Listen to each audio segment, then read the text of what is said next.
how are things? Did you get very far with your July theme for your bullet journal? In case you didn't see my theme video, I'll link in the cards up here. And if you're using bunting like I did, then you might be looking for some ideas or some inspiration for your patterns. So in this video, I'll be giving you some.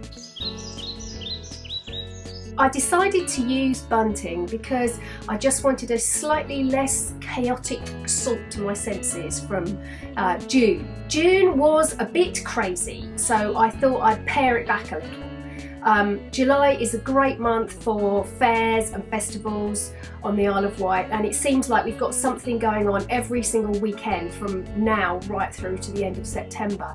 And you can't have a festival or a fair without bunting. It's against the law. But bunting can come in all shapes, sizes, colours and varieties, patterns, whatever. You can really let your imagination go to work. So enough procrastination, let's crack on with it. If you're new to my channel, welcome. I write and illustrate children's books and make videos about publishing, drawing and bullet journaling, and they come out every Friday. This is my first year at persistently posting videos, and it started off every fortnight, but I've recently finished one really big job that I've been doing, so now I have more time. It's going to be weekly posts. I've planned my videos up to the end of the year, and there's lots of cool stuff and lots of cool subjects coming up, so keep posted by subscribing down there on the right hand side of your screen and pressing the bell notification button. If there's anything in particular that you want help with in terms of drawing or journaling, make sure you comment and I'll bear it in mind for future posts. So here we go. The first row I've done, there are patterns of all sorts. My favourite are those squirrely ones, the third one along. I use that pattern quite a lot. And then I've got some hearts and some stars here. Now, with these ones, I've drawn the line in afterwards so that they can run behind the pattern, or behind the shape rather. And it's the same with these. I had this really brilliant idea a while ago about how instead of having just regular bunting, you could use little dolls' clothes like Cindy or Barbie clothes to hang up, or little baby socks. And if you had a whole line of those, I think that would look so cute. So that's why I've drawn some clothes here. And then you can have different shapes. You don't have to have the regular triangular shaped flags or bunting. You can have different sorts of shapes. I think the Tibetan prayer flags are more like the second one in there, the one that's not quite rectangular. And there we have a pair of jeans and a pair of pants. And this is going to be a string vest. My granddad used to wear a string vest. It was a very sort of Second World War kind of thing. And then some pegs to go at the top there, just to keep them looking like it's a little washing line, but it just adds to the interest.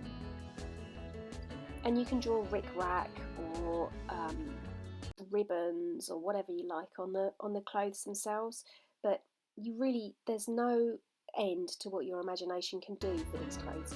You can even scan them in and then drop in some fabric patterns that you've saved on Photoshop. And these pants are spotty, but you could have ones with love hearts on, or stripy ones. You could have Y fronts. Really, you could just go on and on. I've chosen to have 7 different tonal colours, and they range from, I think I've got 4 blues there and 3 purple pinks, and I've also gone in here with some bright sort of limey green as well, just to complement it. These are Crayola Supertips, which I'm using them actually on marker paper, which makes such a massive difference, both to the longevity of keeping your Supertips or your brush pens intact, but also it just looks so much better because the pigment just sits there on the top instead of soaking in like it does with cartridge paper. It sits on the top and it doesn't create those horrible lines that you sometimes get with brush pens. and I've recently discovered marker paper and I'm just raving about it. I wish I'd known about this a long time ago. And this is the friction pen, and it has a little rubber on the end of the lid, which I'm just using here to remove a little bit of the pigment to give a bit more of a effect. It's a bit difficult to see, you can see it in real life much better. And I quite like using those pens because if you've made a mistake, you can rub it out really easily. But the tip is to make sure that you've let it dry properly before you try and rub any of it out. There, I hope that's given you some food for thought. Tell me in the comments below what theme you're going to be using, and if you're using bunting like me, then make sure you tag me into any of your social media posts. As always, please show your YouTube love by giving me a thumbs up and sharing and commenting, and hit that subscribe button, hit the bell notification, and then you'll know when I've posted something because it will come up in your little notification thingy bob up the top. I'm off to make a flat cap for my whippet, so I'll see you next time. Nanu nanu!